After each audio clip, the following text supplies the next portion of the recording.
Hello साथीहरू है मैले चाहिँ डाइरेक्ट तपाईँहरूलाई रेसिपी देखाउँदैछु। आलु अनि खोर्सानी प्याज लसुन अदुवा है दुईवटा टमाटर लिएको छु। यहाँ चाहिँ कराई बसाइरहेको छु होइन मैले, किनकि यहाँ मैले चिकन मिक्स गरिरहेको छु नि त, चिकन म्यारिनेट गरिरहेको छु। यसमा चाहिँ चिकन मसला हल्दी चिल्ली पाउडर प्लस नुन तेल लगाएर मिक्स गर्दैछु है। तपाईँहरूलाई म देखाउँछु। यो चिकन चाहिँ म के भन्छ घिउमा बनाउँछु है, घरबाट ल्याएको घिउ। मैले चाहिँ घिउ हालिसक्यो है, खारेको घिउ हो नि त, बेसी खानु पर्दैन, त्यही भएर म डाइरेक्ट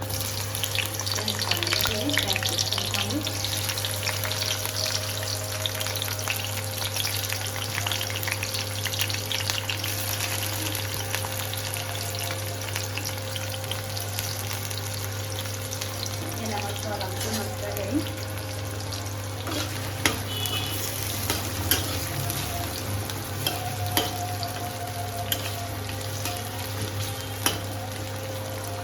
एकछिन पकाउँछु है साथीहरू। हेर्नुहोस् मैले चाहिँ यो है प्याज खोर्सानी लसुन अदुवालाई फ्राई गर्दैछु घिउमा है।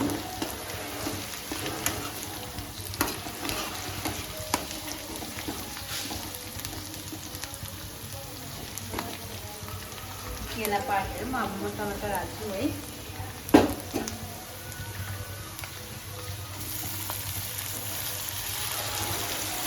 टमाटर हालेँ।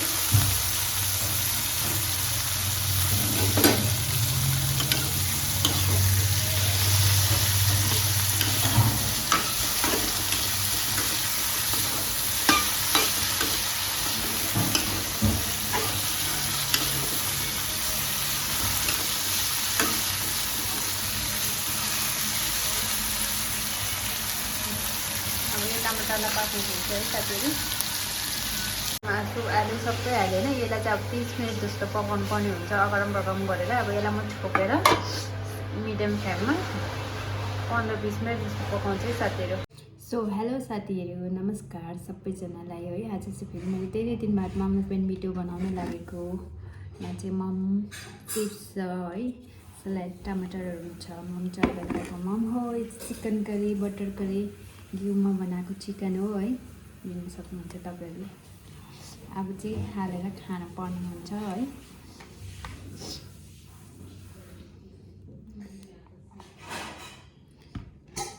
चिकन यमी भएको चाहिँ खानेहरू अब टिस्पुन हेर्नुहोस्, देख्दैन रहेछ होइन, उचाली उचाली देखाएको। पिउनुको लागि सधैँको जस्तै पानी छ। यो चाहिँ तातो तातो भात हो,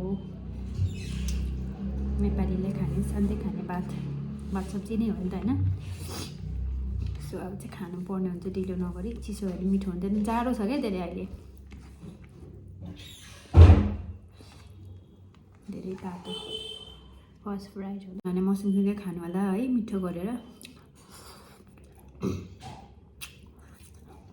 मिठो चाहिँ मिठै भएछ होइन, अलिकति डढेको थियो, डढेको बनाउँदैछ।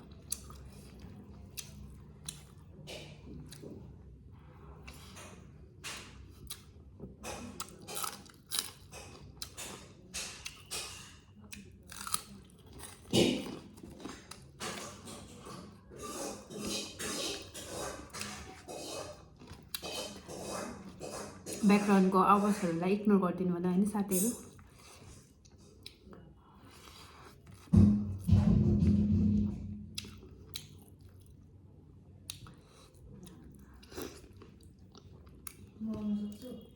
सक्छ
Yummy.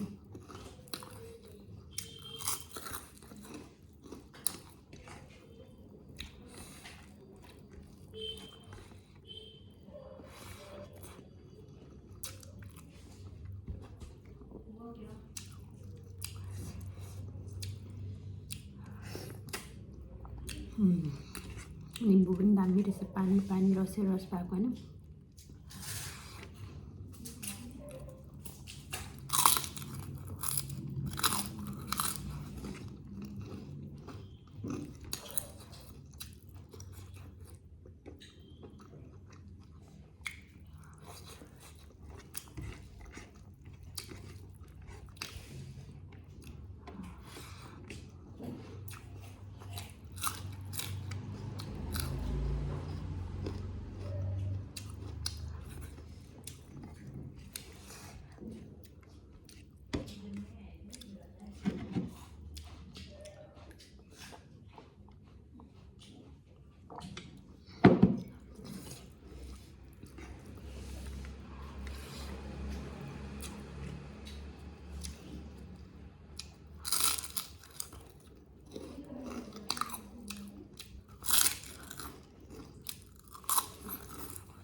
देख्दैन चाहिँ यसो गरेर खानुपर्छ साथीहरुमा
नको खानु तपाईं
ल साथीहरू खाइसक्यो होइन, म यो मासु खान सक्दैन होइन, हेर्नु सक्नुहुन्छ मैले खाइसकेँ है, डल्लै खाइसकेँ। सो बाई साथीहरू, नेक्स्ट भिडियोमा भेटौँ ल है। मुख पनि लागेको छैन राम्रो भन्नु लागि होइन। आजको लागि यति नै हो। यति मन पऱ्यो भने तपाईँहरूले हजुरहरूले लाइक, सेयर, सब्सक्राइब गर्नु सक्नुहुन्छ है मेरो भिडियोलाई।